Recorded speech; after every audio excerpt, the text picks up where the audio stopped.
여러분, 시그널 음악이 좋으면 그 코너도 좀 좋아지시지 않으세요? 저는 이 음악 참 좋습니다. 이 상쾌한 음악과 함께 시작하는 것, 그리고요 그뿐만이 아니라 여러분의 가장 뜨거운 관심을 받고 있는 그런 코너죠. 민심은 천심 코너인데요, 민심의 동향을 여론조사 분석으로 알아보는 시간입니다. 이 음악은 참고로 우리 신동진 PD님이 고르셨습니다. 자, 제가 죄송하지만 또 얘기를 해야 될 것 같은데, 오늘부터 청취율 조사 기간입니다.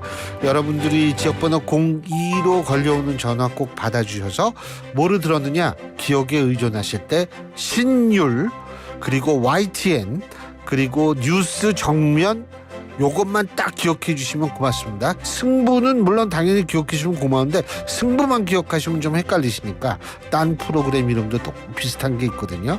좀 부탁드리겠습니다. 그리고 여러분이 그 문자를 보내주시면 저희가 그 중에서 여러분에게 커피 쿠폰을 보내드리는 행사도 준비되어 있습니다. 짧은 문자 50원, 긴 문자 100원, 우물정 0945로 보내주시면 됩니다. 자, 민심은 천심, K스테 리서치 컨설팅의 이상희 소장 나와 계십니다. 어서 오십시오. 네, 안녕하세요. 예, 뭐 우리가 개표 방송도 같이 하고 그랬으니까 뭐 새삼스럽게 좀 그렇지만 이제 결과가 완전히 나왔으니까요. 네. 국민의힘 108, 민주 175, 조국혁신당 12, 개혁신당 3석. 자, 총평해 주시죠. 108대 이제 야권을 합치면 192. 사실 숫자로 보면 참 충격적인 어떤 숫자죠. 그렇죠. 뭐 여당 야당 모두 선거 끝까지 오면서 마지막 이제 당일을 맞을 때 정말 그럴까, 정말 그 정도일까라는 아마 물음표를 안고 개표를 기다렸을 텐데, 실제 선거 결과가 뭐 여당 입장에서는 정말 그 정권 심판의 어떤 분노 표심이 그 정도였구나라는 탄식을 자아냈을 것 같고요.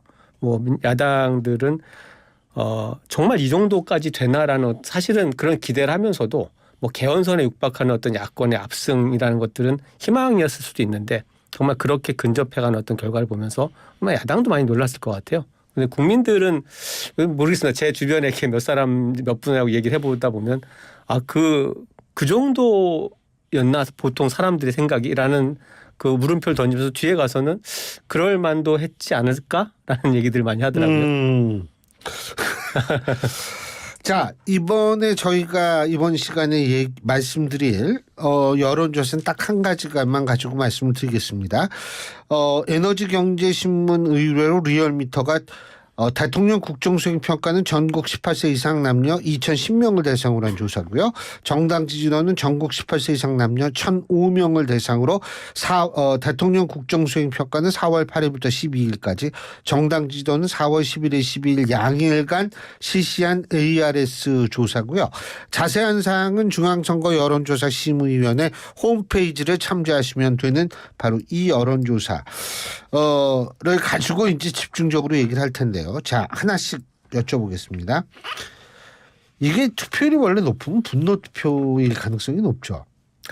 뭐 지지 투표나 분노 투표 양쪽이 이렇게 결집이 되는 흐름, 그러니까 이게 좋아서 결집을 하든 아니면 이제 싫어서 결집하고, 그럴 경우에는 투표율이 높아지고, 대체로 최근 선거에서 투표율이 낮아지는 경우는 한쪽이 그 완연하게 패색이 짙어졌을 때 그쪽의 지지층들이 이제 좀 이완되면서 투표장에 나가도 내가 지지하는 후보, 내가 지지하는 정당이 어차피 안 되니까 이길 가능성이 없다. 이럴 때 좀 낮아지는데, 이번 선거는 야당의 뭐 우세 흐름들이 많이 점쳐졌지만, 그러나 전체 투표를 봤을 때는 뭐 여야, 뭐 보수 진보 지지층들이 모두 결집해서 투표장에 많이 나가셨다, 이렇게 이해를 해야 될 것 같습니다. 그런데 일반적으로 우리나라가 보수 우위의 정치 지형 아닌가요?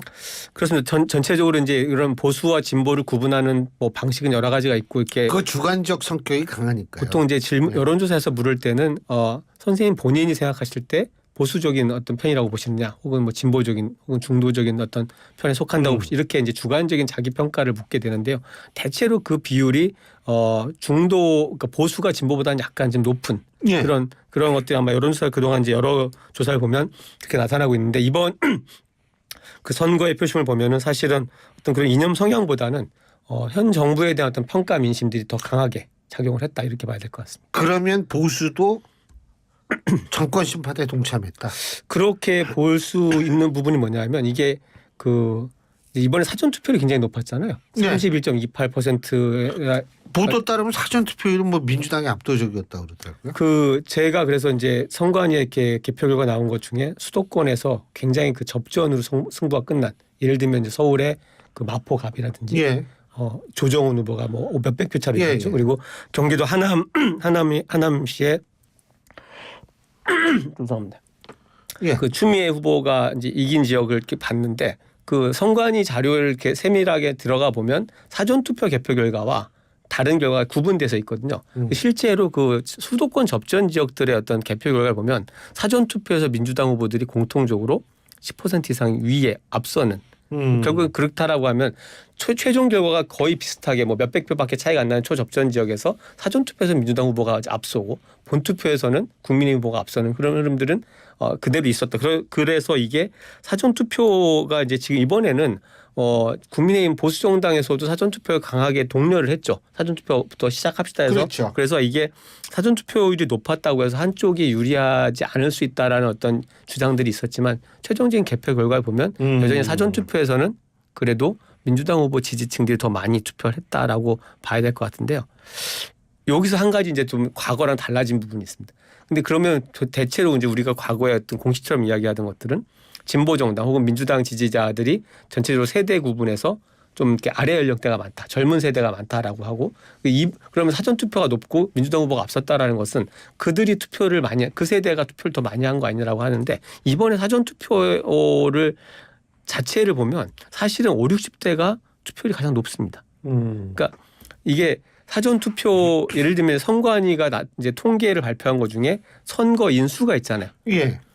전체 선거인수는 4,400만여 명이었습니다. 그렇죠. 그리고 투표를 하신 분들은 그 중에 이제 67% 투표를 했는데 사전 투표가 31.3%였으니까 이게 1,380여만 표 정도가 투표를 했거든요.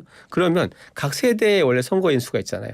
20대는 예를 들어서 700만 명입니다. 유권자 수가. 그중에 178만 명이 투표를 했습니다. 사전 투표에서. 그런 식으로 이제 세대별 사전 투표율을 보면 계산해 보니까 20대 사전 투표율이 25.5%입니다. 30대는 사전 투표에, 그러니까 전체 30대 중에서 사전 투표를 하신 분들이 23.8% 정도 됩니다. 40대가 27.6%. 근데 50대가 35.8%였고요.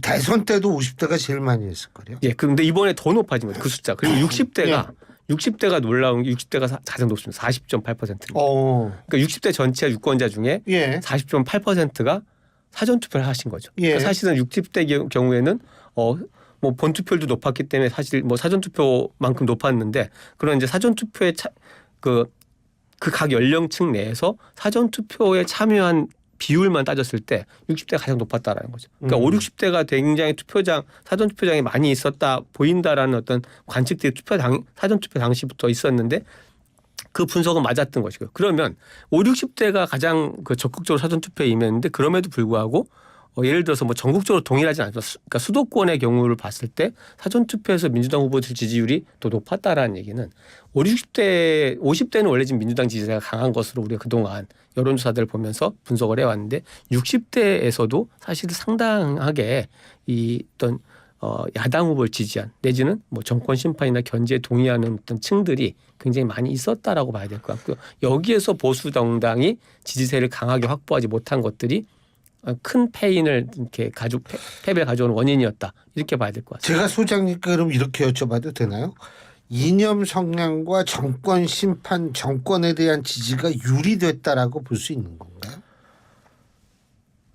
그렇죠. 그러니까 나는 보수 성향이니까 보수 정당, 보수 정권을 지지해야 돼라는 어떤 그런 등식들은 기본적으로는 그런 정서가 일단 어느 정도 연동이 되는데, 이게 사실 현실 투표 임계점을 넘어갔다. 선거에서는 사실은 이제 만약에 이제 윤석열 정부에 대한 평가 민심들이 어떤 예를 들어서 기본적으로 국민들이 기대하는 어떤 기준선을 넘어서는 긍정적인 평가를 받는 기류였다면, 이런 것들이 같은 맥락으로 해석이 돼야, 그 결과가 나타나야 되는데, 사실 이제 나는 보수라고 말하는 어떤 그런 분들 안에서도 사실 윤석열 대통령 지지율이 30% 초중반 선에 묶인 지가 2년 가까운 시간이었죠. 그중에 이제 아주 짧은 시간에만 한 40% 가까운 수준까지 상승을 했었는데, 그렇게 봤을 때는 사실은 전체 뭐 응답자, 그 국민 여론조사 하면 100명 중에 뭐 한 60명 이상이, 그러니까 60% 이상이 대통령 국민 대통령의 국정 수행에 대해서 잘 못한다라는 평가를 해왔던 것이고 이런 것들이 이런 부정평가 정서들이 강하게 작동할 때 보수층에도 그들이 있다라는 거죠. 제가 소장님께 좀 이렇게 여쭤보고 싶어요. 출구조사 결과를 토대로 연령대별 지지정당 비례정당입니다. 네. 요거를 들여다보면 그래도 60대는 남녀 여전히 압도적으로 국민의 미래를 선택을 했다라고 나오거든요. 예. 그리고 50대도 국민의 미래를 민주연합보다는 좀 더 많이 선택을 했고 그 이하는 조금 굉장히 많이 다르지만 그러면은 지금 우리가 그런 사전 투표의 어떤 그런 연령대별 이런 걸 보고 최종 득표를 비교해 봤을 때와 이 출구조사니까 이게 별로 정확하지 않다라고 봐야 되나요? 아니요, 그렇지는 않습니다. 출구조사 또 이게 정당 투표, 그러니까 후보 네. 투표와 정당 투표가 이번엔 사실 이제 조국혁신당의 존재 때문에 이렇게 패턴이 많이 달라졌죠. 그래서 예전에 이제 우리가 줄투표라고 하는 거는 뭐 지역구에서 예를 들면 같은 정당을 찍었으면 비례 정당에서도 같은 정당을 지방선 볼 때 그렇게 주르르 나가죠. 줄투표라고 하는데 사실 이번에 선거 결과 보시면은 그 지역구 후보들은 대부분의 지역에서 민주당 후보와 국민의힘 후보가 맞대결한 지역들이 많았습니다. 이제 예를 들어서 이제 뭐 개혁신당이나 새로운 미래 후보들이 출마한 지역들이 있었지만 사실 당세가 워낙 약하다 보니까 이제 뭐 그 주요 후보로 지금 이렇게 부각이 되지 못했었고요. 그리고 조국혁신당이 이제 비례 정당 투표에서 3위를 하면서 12석을 확보를 했는데 지역구 후보는 내질 않았었죠. 그러니까 그러다 보니까 아마 그 60대, 5, 60대의 어떤 그 지역 비례대표 투표 그 출구조사 결과에서도 보면 조국혁신당 지지율 투표율까지 합해서 봤을 때 그 60대 이상에서 우리가 보통 일반적으로 생각했던 이제 보수 정당 지지세가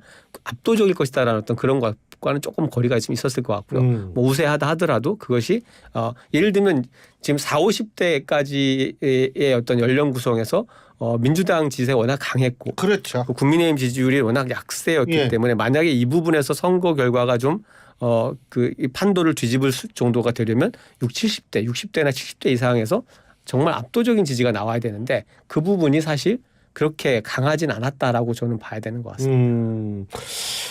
자, 그리고 이번에 야당 선거 전략이 이 결국은 뭐 문노권 심판론 뭐 2조 심판론 이 야당 심판론이었는데 이게 결국 실패한 전략이죠. 그러면 그러니까 국민의힘에서 이제 예. 야당 심판론을 제기한 부분, 저는 결과적으로는 이제 판세를 뒤집는 데까지는 이르지 못했지만 뭐 절반 정도의 어떤 유효성을 지니지 않았나 생각을 하는데요.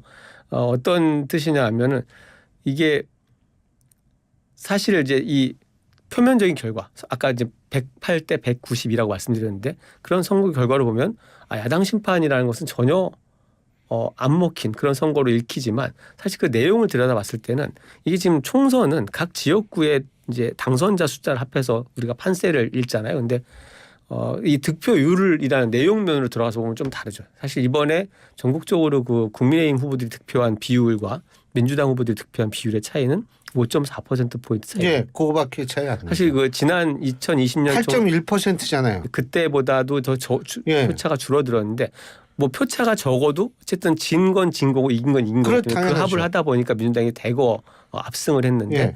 내용면에서 본다면 사실 야당 후보들을 그러니까 야당에 대한 심판론들 내지는 그 거대 야당 출연에 대한 경계감 이런 것들도 상당히 있었고 그런 것들이 사실은 보수 후보들을 지지하게 만드는 어떤 힘이었다. 그런데 물론 이게 각 지역마다 특히 수도권이 지금 122석 중에 사실 민주당이 102석을 당선됐는데요. 뭐 그 정도로 이게 그 판을 뒤집을 정도는 아니었지만 그러나 야당에 대한 어떤 견제 심판론도 상당히 작동을 했다. 근데 거기에서 이제 우리가 그동안 조국혁신당 갖고 분석할 때 많이 말했던 부분인데 그런 야당에 대한 어떤 실망감이나 비판을 받아내주는 또 다른 통로 창구가 조국혁신당이었다는 거죠. 그래서 비례정당 투표에서 사실 그만큼 이제 더불어민주연합이 표를 많이 가져가지 못하고 사실 기대했던 것보다는 적은 당선자를 냈을 텐데 조국혁신당이라는 표로 가는 것이 여기에는 그 강한 정권 심판 구호에 동의하는 분들도 있지만